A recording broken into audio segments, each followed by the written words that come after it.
Hello students, अब start करते हैं ऑनलाइन लेक्चर्स 12 का। पीडीएफ की जो बुक है अवेलेबल हो चुकी है ई बाल भारती पे। आपको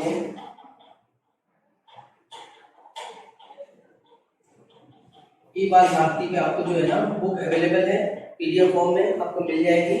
ई बाल भारती से आप उसको डाउनलोड कर लीजिए।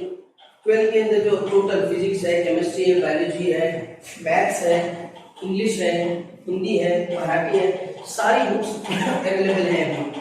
तो इसको डाउनलोड कर लीजिए और स्टार्ट कर दीजिए अपनी पढ़ाई। और जो रेस हमारी चल रही थी उसमें सबसे आगे शुरू कर दीजिए। हम जो 12 का सबसे पहला टॉपिक दिया हुआ है पेपर 2 का डेरिवेटिव्स, डिफरेंशिएशन। अब हम इसको स्टार्ट करेंगे आज। डिफरेंशिएशन,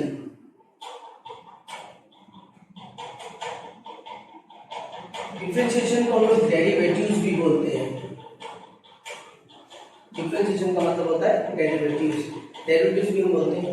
अब ये जो टॉपिक है हमारा 12 के अंदर का, ये टॉपिक ऐसा है कि आपने 11 में ऑलरेडी यूज कर चुके हैं, ये 11 में हमने पढ़ चुके हैं, तो उससे कंटिन्यू चल रहा है। यहाँ पर जितना आपने 11 में पढ़ा वो यहाँ पे रिपीट नहीं हुआ है, उसके आगे से स्टार्ट हो गया है। तो अब आपको करना क्या है, 11 का आना चाहिए और फिर उसके आगे से 12 का स्टार्ट करेंगे। तो इसके लिए याद रखें कि 11 में जो आपने पढ़ा वो आपको पूरा मालूम होना चाहिए। तो मैं छोटा सा एक शॉर्ट ब्रीफ आज यहाँ पे रिवीजन ले लेते हैं और उसके बाद में फिर 12 का स्टार्ट कर देंगे जो टॉपिक है। ठीक, तो सबसे पहले यहाँ पर डेरिवेटिव्स बोलते हैं किसको, डिफरेंशिएशन होता क्या है, ठीक है, और ये कहाँ पे यूज होता है। तो आप देखेंगे फिजिक्स के अंदर आपके पूरे डेरिवेशन जो है वो भरे पड़े हैं डेरिवेटिव से, इंटीग्रेशन से। विदाउट डेरिवेटिव इंटीग्रेशन आप फिजिक्स के कोई भी डेरिवेशन सॉल्व नहीं कर सकते। तो इसमें आपको सबसे पहले मैं बता दूं कि डेरिवेटिव्स क्या होता है। Derivative is nothing but a comparison between two things. Derivative is nothing but a comparison between two things. हम दो चीज को कंपेयर करते हैं, दो चीज को हम लोग क्या करते हैं, जब में कंपेयर करते हैं कि डेरिवेटिव्स क्या होता है कि किस तरह से दो चीजों को कंपैरिजन में आ जाती हैं। डेरिवेटिव्स का मतलब क्या होता है, डेरिवेटिव का मतलब होता है comparison, comparison between two things. तो डेरिवेटिव्स होता क्या है, कंपैरिजन करने का मतलब जैसे आप डेरिवेटिव हम देखेंगे ds/dt अगर लिखा हुआ है और s हमारा डिस्टेंस है, तो हम इसको कहते हैं कि rate of change of displacement with respect to time, या rate of change of distance with respect to time. ये दो चीज को हम कंपेयर कर रहे हैं कि कितने वक्त में कितना डिस्टेंस कवर हुआ, कितने वक्त में कितना डिस्टेंस कवर हुआ, वो हमारा क्या रहता है, डिफरेंशिएशन आ जाता है, उसको हम डेरिवेटिव्स कहते हैं। ठीक है, तो जहां पे भी इसी तरह के कंपैरिजन आएंगे तो हम उसको क्या करेंगे, डेरिवेटिव्स के साथ में या डेरिवेटिव्स के खाते में डाल देंगे, ये डेरिवेटिव है। तो इसका सिंपल चीज यहाँ पे आपको याद रखना है कि कहीं भी आपको d/dx के फॉर्म में कोई चीज दिख रही है, x में कुछ भी हो सकता है, थीटा, t, h कुछ भी हो सकता है, तो यानी ये डेरिवेटिव्स है। ठीक है, एक तो ये चीज आती है। अब डेरिवेटिव्स से जो है किसी भी टेंजेंट के स्लोप निकाल सकते हैं। आप डेरिवेटिव से मैक्सिमम, कोई फंक्शन का कोई मैक्सिमम होता है या मिनिमम होता है वो आप निकाल सकते हैं। आप डेरिवेटिव से कोई फंक्शन के अंदर कितनी एरर की पॉसिबिलिटीज है या कितना अप्रोक्सीमेशन है वो आप कैलकुलेट कर सकते हैं। मतलब डेरिवेटिव्स का यूज जो है बहुत ही ज्यादा है। हम डिटेल में भी इसको पढ़ेंगे, ऐसे ऐसे हमारे टॉपिक आते जाएंगे। अब फिलहाल हम लोग डायरेक्ट ये आते हैं कि लास्ट ईयर हमने 11 में क्या क्या पढ़ा था डेरिवेटिव्स के अंदर। ठीक है, तो डेरिवेटिव्स का सबसे पहली चीज तो ये आपको क्लियर हो गया कि डेरिवेटिव्स बोलते हैं कंपैरिजन को बोलते हैं। अब डेरिवेटिव्स का जो फॉर्मूला है, first principle, derivatives of first principle. Derivative of first principle क्या होता है, f-x is equal to limit x tends to 0 f of x plus h minus f of h upon h। ये होता है derivatives का first principle. f-x is equal to क्या आ जाएगा, limit x tends to 0 f of x plus h minus f of x upon h। ठीक है, अब ये यहाँ पर जो फंक्शन दिख रहा है इसमें h क्या होगा, स्मॉल इंक्रीमेंट इन x होगा। ये x क्या है, स्मॉल इंक्रीमेंट इन x। और जब हम लोग देखते हैं कि नॉर्मली हम लोग y equal to f of x लिखते हैं, तो y equal to f of x लिखने का मतलब ये होता है कि y x का फंक्शन है और जब x चेंज होगा तो y भी चेंज होगा। तो यहाँ पर मैं बोल रहा हूँ कि x में चेंज हो गया, कोई चीज इंक्रीमेंट आ गई x में, तो डेफिनेटली जो इंक्रीमेंट आया वो x प्लस h हो जाएगा। तो उससे y में क्या फर्क पड़ेगा, उससे y में ये फर्क पड़ जाएगा कि y जहाँ f ऑफ x था वो f of x plus h हो गया। तो इसका मतलब ये हो गया कि हमने यहाँ पे लिखा चेंज इन y, क्योंकि ये चेंज हो गया, कितना पहले था कितना बाद में हुआ, तो चेंज इन y हो गया। और ये लिखा हमने चेंज इन x, तो हम इस डेफिनेशन को बोल सकते हैं कि ये है चेंज इन y अपॉन यहाँ पर आ गया चेंज इन x। आगे बात समझ में, तो change in y upon change in x ये आ गया। तो ये कंपैरिजन हो गया कि हम y में कितना चेंज हो रहा है और x के रिस्पेक्टिव में हम चेंज कर रहे हैं, तो change in y with respect to change in x। ठीक है, तो इसी चीज को हम लोग ऐसा भी लिख सकते हैं dy बाय dx। कैसे लिख सकते हैं, dy बाय dx। तो ये dy हमको क्या बताएगा, चेंज इन y बताएगा, dx क्या बताएगा, चेंज इन x बताएगा। ठीक है ना, तो इसका मतलब ये हुआ कि जो हमारा रिप्रेजेंटेशन था f डैश x, ये डैश हमको बताता है कि ये डेरिवेटिव्स है, तो ये डैश किसके बराबर हो गया, f dy बाय dx हो गया। तो मतलब हमको ये पता चल गया कि f डैश x को हम dy बाय dx के जैसा भी लिख सकते हैं या dy बाय dx लिख सकते हैं। ठीक है, अब इसको पढ़ते कैसे है, तो इसको तो पढ़ते f डैश x, ये हो गया। इसको पढ़ते dy by dx, dy by dx। ठीक है, अच्छा अब ये dy बाय dx जो हम लोग पढ़ रहे हैं, तो इसमें डेरिवेटिव हो गया, तो हम पढ़ सकते हैं डेरिवेटिव ऑफ y। क्या पढ़ सकते हैं, डेरिवेटिव ऑफ y। इसको मैथमेटिकल टर्मिनोलॉजी में पढ़ते हैं differentiating y with respect to x। अब पढ़ते हैं differentiating y with respect to x। तो जब मैं लिखता हूँ differentiating y with respect to x, तो इसका मतलब होगा कि ये dy बाय dx है। तो अगर मैंने इसको लिखा डिफरेंशिएटिंग, ठीक है, differentiating x with respect to theta, तो मैं क्या लिखूंगा, हाँ बोलना पड़ेगा भाई, घर में बैठे बैठे बोलना पड़ेगा। हाँ यहाँ पे आके नहीं बोलना पड़ेगा, घर में बैठे बैठे बोलना पड़ेगा। क्या बोलना पड़ेगा, dx बाय d थीटा।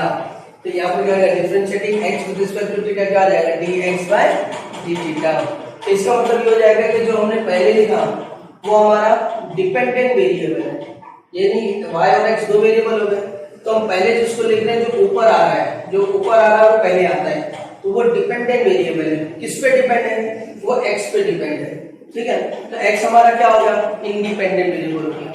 तो डेरिवेटिव्स में कंपैरिजन में दो टाइप के वेरिएबल हम याद रखेंगे कि एक डिपेंडेंट वेरिएबल होता है और एक इंडिपेंडेंट वेरिएबल होता है। हम लोग हमेशा डिपेंडेंट वेरिएबल को इंडिपेंडेंट वेरिएबल के रिस्पेक्ट में चेंज करते हैं, तो differentiating y with respect to x लिखते हैं। ठीक है, अब इसमें एक चीज ये याद रहे कि ये dy बाय dx है, तो कुछ बच्चे ऐसा भी लिखते हैं कि सर ऐसा भी लिखे चलेगा क्या, तो ये सिंबल थोड़ा सा चेंज हो जाता है, इसको हम डेल्टा बोलते हैं। क्या बोलते हैं, डेल्टा। तो ये delta y by delta x है। ठीक है ना, delta y by delta x का मतलब क्या हो गया, डेल्टा y मतलब ये एक क्वांटिटी है जो चेंज इन y को बता रही है। डेल्टा y क्वांटिटी है जो चेंज इन y को बता रही है, और ये जो क्वांटिटी है वो ये है f of x plus h minus f of x।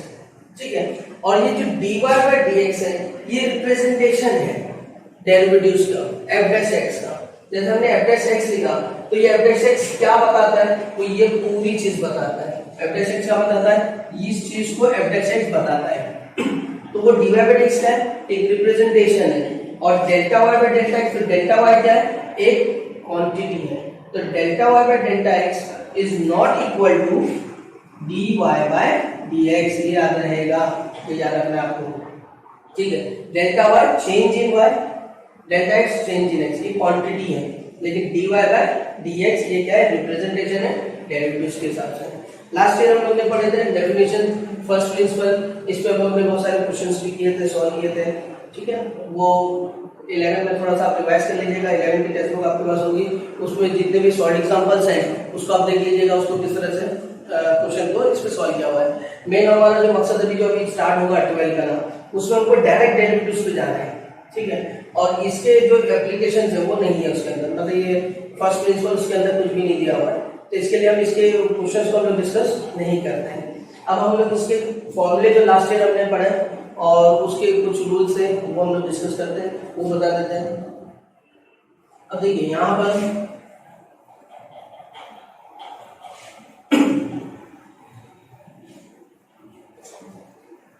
घर में बैठे बैठे कुछ लोगों का वजन भी बढ़ गया होगा, थोड़ी सी एक्सरसाइज भी करते रहिए ताकि वजन भी कम होते रहे। आप जाइए इधर फॉर्मूले में d/dx हम लोग डेरिवेटिव्स के स्टैंडर्ड फॉर्मूले पढ़ लेते हैं।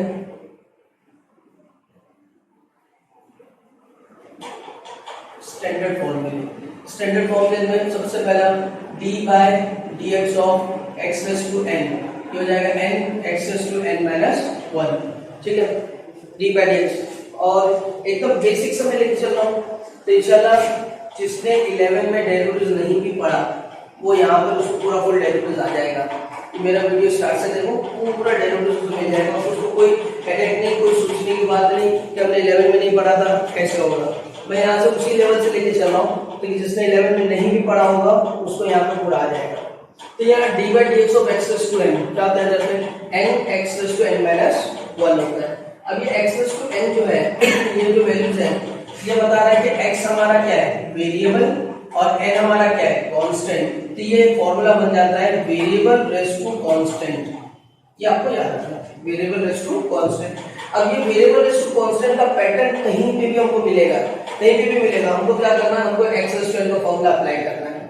जैसे अगर आपके पास आता है √x, तो हम इसको क्या लिखेंगे, x का पावर हाफ लिखेंगे। अगर आपके पास आता है 1/x, तो हम इसको लिखेंगे x का पावर -1 लिखेंगे, ठीक है, x ऊपर जाएगा तो पावर क्या आ जाएगा, -1 आ जाएगा। अगर ये 1/√x, तो हम इसको लिखेंगे x का पावर -½ ठीक है। अगर x का पावर -3/2, इस तरह से, या 1/x√x है, तो ये x का पावर क्या होगा 1, इसका कितना होगा हाफ, तो 1 + हाफ आप करोगे कितना आएगा 3/2, ये नीचे से ऊपर जाएगा तो क्या बनेगा, x का पावर -3/2 बनेगा। अगर ऐसा है x√x है, तो x और x का पावर हाफ, यानी यहाँ पर क्या होगा x का पावर 3/2। तो ये सारी एग्जांपल्स किसकी हैं, ये सब इसकी हैं, x रेज़ टू n के फॉर्मेट में आ जाएंगे। तो चाहे वो √x हो, 1/x हो, ये सारे कैटेगरी हमको इससे अप्लाई करना है। तो इसमें आपके पास में x रेज़ टू n में जहां पे भी आपको दिखेगा, हमको क्या करना है, पावर को मल्टीप्लाई करना है, n को मल्टीप्लाई करना है, और पावर में से एक कम कर देना है। जैसे एग्जांपल के तौर पर अगर हमारे पास में होता है x का पावर 2, तो हम बोलेंगे 2x का पावर 1, यानी n हमारा यहाँ पे 2 है, तो 2 इधर मल्टीप्लाई हो गया और 2 में से एक कम हो गया। अब इधर पे लिखेंगे d/dx of √x, d/dx of √x, तो √x का मतलब क्या होगा, x का पावर कितना रूट है, x का पावर कितना हाफ है, तो हाफ का क्या आएगा इधर में, हाफ इधर आ जाएगा और हाफ -1, यानी हाफ और x का पावर -½ यानी 1/2√x, 1/2√x। अच्छा ये सब स्टैंडर्ड फॉर्मूले बन जाएंगे हमारे पास में, मतलब ये आएगा x रेज़ टू n से आएगा, उसके स्टैंडर्ड फॉर्मूले बन जाएंगे, डायरेक्ट ये आते हैं। अब d/dx ऑफ, अगर हमारे पास आता है x का क्या आएगा, तो x का आएगा, x का यहाँ पे पावर कुछ नहीं तो कितना है 1 है, क्या आएगा 1, x का पावर 1 - 1, 1 - 1 क्या होता है 0, तो x का पावर 0 मतलब क्या, x का पावर 0 मतलब 1, तो डेरिवेटिव ऑफ x क्या हो गया 1 हो गया। अच्छा d/dx ऑफ, अगर हमारे पास कोई कांस्टेंट आ जाता है k, अब इसमें x है ही नहीं, तो x नहीं है तो हम क्या करेंगे, x डाल देंगे। हाँ मैथ्स में तो चलता ही है ना भाई, लेट करो और डालो, लेकिन यहाँ लेट नहीं करेंगे हम, यहाँ पर हम इसको k को 1 से मल्टीप्लाई कर सकते हैं, उस 1 को हम बोलेंगे कि x का पावर 0 है। अब ये 0 है, n का n क्या हो गया 0 हो गया, तो हम क्या लिखेंगे, के साइड में रखेंगे, इसको लिखेंगे 0 इंटू x का पावर 0 - 1, ठीक है। अब 0 इंटू एनीथिंग, x का पावर या कुछ भी आए या के कुछ भी हो, 0 इंटू एनीथिंग क्या होगा 0, तो टोटल क्या हो गया 0, यानी कांस्टेंट की वैल्यू क्या हो गई 0 आ गई, तो डेरिवेटिव ऑफ कांस्टेंट इज 0। ये बात समझ में आ गई आपके। देन ये ऐसे याद रखना आपको। अब इसके साथ में अगर आएगा D by d x of 1 upon x, तो 1 अपॉन एक्स को हम क्या लिख सकते हैं, x का पावर -1 लिख सकते हैं। अब x का पावर -1 ये लिखेंगे -1 x का पावर -1 यानी -1 अपॉन x का पावर 2। तो 1 अपॉन x का डेरिवेटिव क्या आएगा, -1 अपॉन x स्क्वायर हो जाएगा।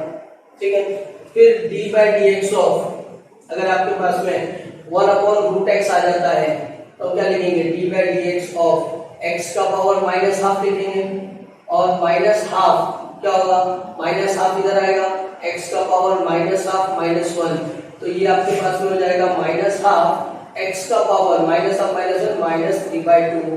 तो ये हो गया आपके पास इधर। इसको अगर लिखना चाहे हम तो लिख सकते हैं -1 अपॉन 2, ये हो जाएगा x रूट ऑफ x।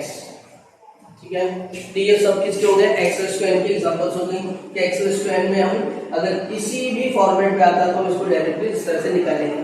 अब इसमें से ये वाला हमारे पास ये वाला ये सारे क्या स्टैंडर्ड बने कि हमको याद रख लेना है कि अगर 1 अपॉन x आया तो direct -1 upon x square, root x आया तो 1 अपॉन 2 रूट x आया तो 1 x स्क्वायर तो 2x, कांस्टेंट आया तो 0।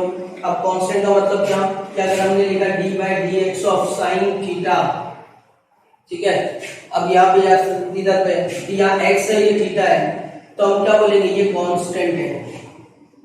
क्या बोलेंगे, कांस्टेंट है। तो sin थीटा का यहाँ x है तो ये वेरिएबल हो गया, और यहाँ थीटा मैच नहीं x नहीं है तो बोलेंगे कांस्टेंट है, तो डेरिवेटिव क्या आएगा, हम बोलेंगे इसको 0। ठीक है ना, यानी कांस्टेंट का मतलब कोई भी नंबर होगा। ठीक है, 5 10 नेगेटिव पॉजिटिव। तो कभी कभी साइन के फॉर्म में जैसे आपको दे दिया d by d x of log 3। ठीक है, अब log 3 क्या है, कांस्टेंट है क्योंकि यहाँ पे कोई x नहीं है, तो डेरिवेटिव ऑफ log 3 0। ठीक है ना। अब x स्क्वायर के बाद में ये पहला फॉर्मूला हमारे पास था, derivative of x to n।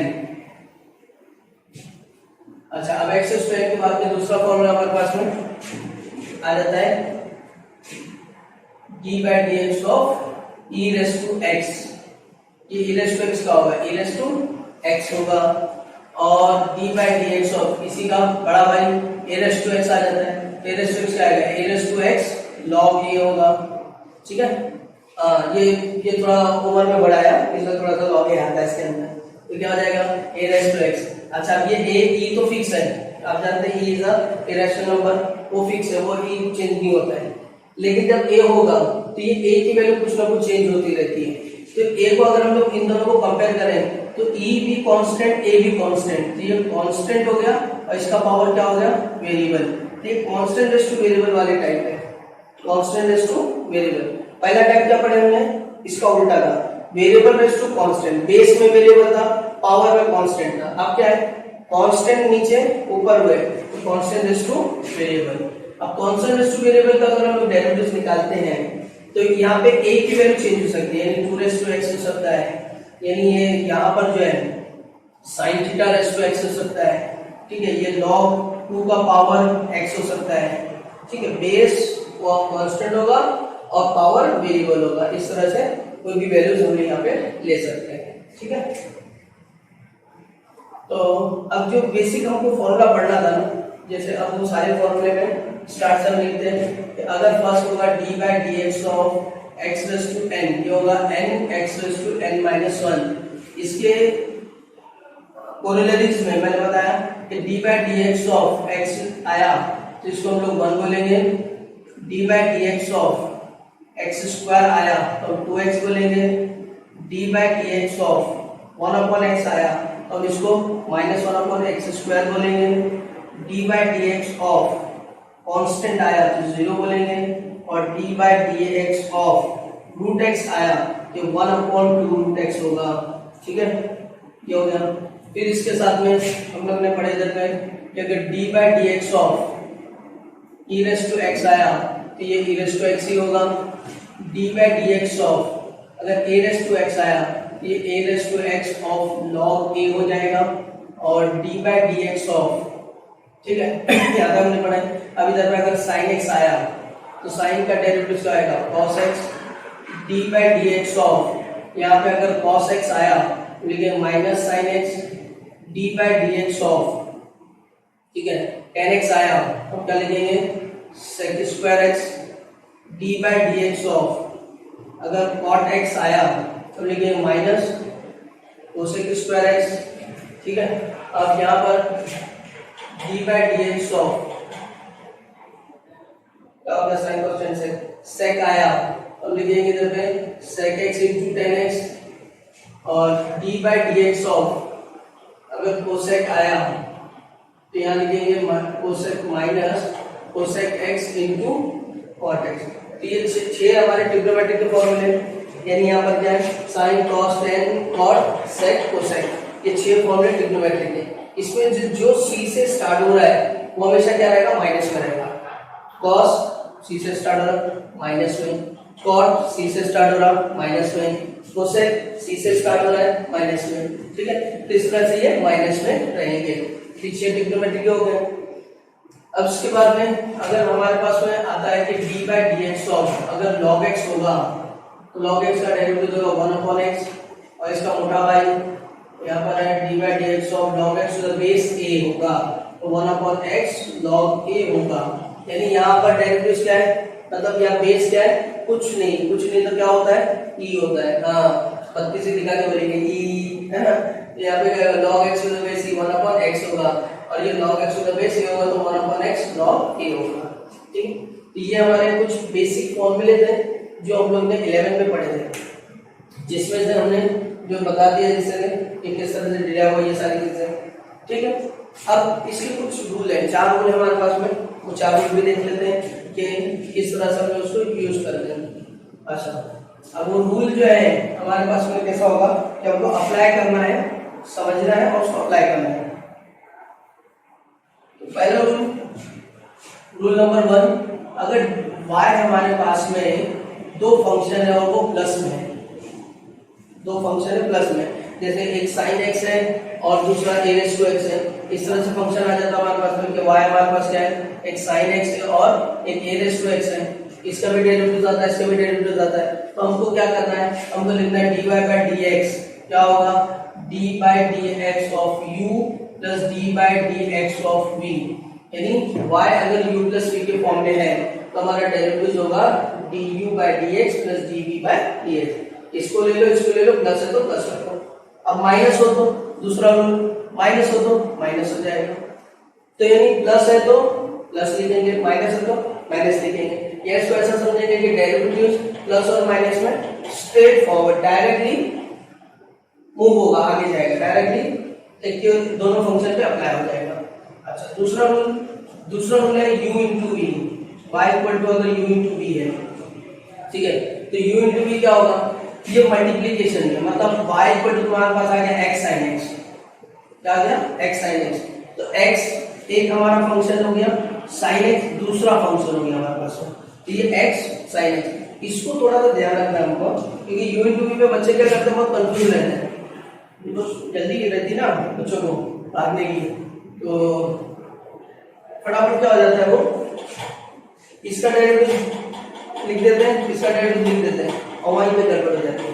तो ये थोड़ा सा ध्यान देंगे, दो फंक्शन है जो दो डेरिवेटिव इसके निकल सकते हैं, तो जब u into v आएगा तो हम लोग इधर लिखेंगे dy by dx is equal to u derivatives of v plus v derivatives of u, u derivatives of v plus v derivatives of u, मतलब एक बार में एक का डेरिवेटिव लेना है, u में v है तो हम u को बाहर रख रहे हैं, v का डेरिवेटिव ले रहे हैं, फिर v का डेरिवेटिव ले रहे हैं और u को बाहर रख रहे हैं।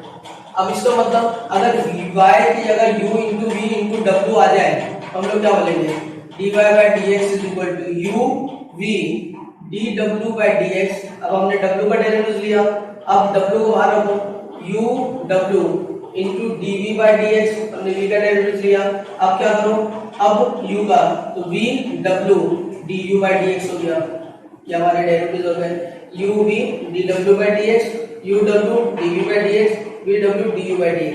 समझ में आ गया होगा, ठीक है। नेक्स्ट में पूछ लेना, ऑनलाइन क्लासेस चल रही है। नहीं है तो आप अपने डाउट्स और डिफिकल्टी भी इजीली पूछ सकते हैं, और 1-to-1 जैसे काउंसलिंग होती है उस तरह से आपका होगा, इंटरेक्शन होगा, पूरा क्वेश्चन आप पूछ सकते हैं। वीडियो को गौर से देखिएगा, इसमें जो भी डाउट्स है, डिफिकल्टीज है, कोई पॉइंट नहीं समझ में आया उसको नोट करो और उसको पूछ लो, ठीक है।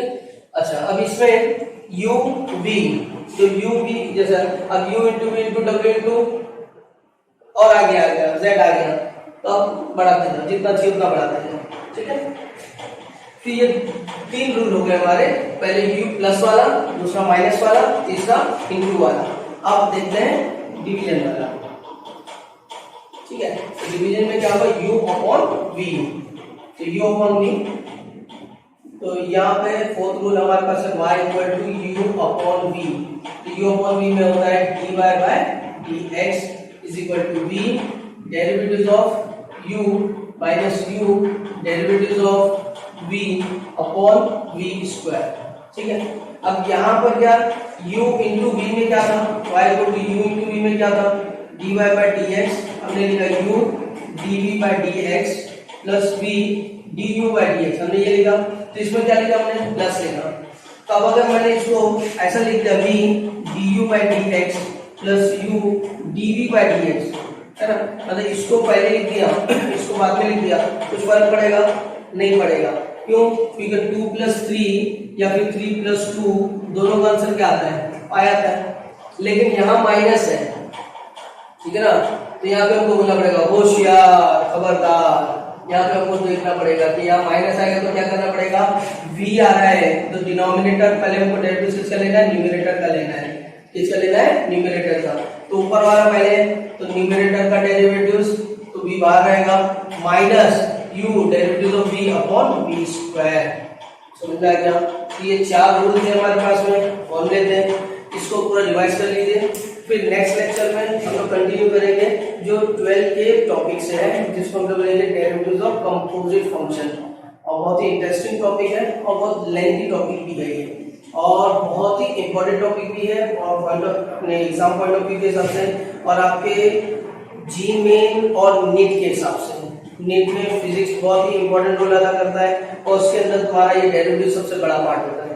तो ये बहुत ही इंपॉर्टेंट टॉपिक है जो हम स्टार्ट कर रहे हैं, इसको आपको वेट और वॉच, मतलब आराम से स्लो एंड स्टडी एकदम कंटिन्यू को चलना रहेगा इसके अंदर। इसकी प्रैक्टिस एक बार करते रहेंगे, ये जब टॉपिक अच्छा हो जाएगा, बेस्ट हो जाएगा अपना, तो फिर इसमें ये होगा कि हमारा इंटीग्रेशन आने वाला टॉपिक वो भी हमारे लिए आसान हो जाएगा, और आपका पेपर 2 पूरा हलवा हो जाएगा, एकदम हलवा, जब बस आपको चम्मच लेना और खाना है, ठीक है। मिलते हैं नेक्स्ट वीडियो में, थैंक यू।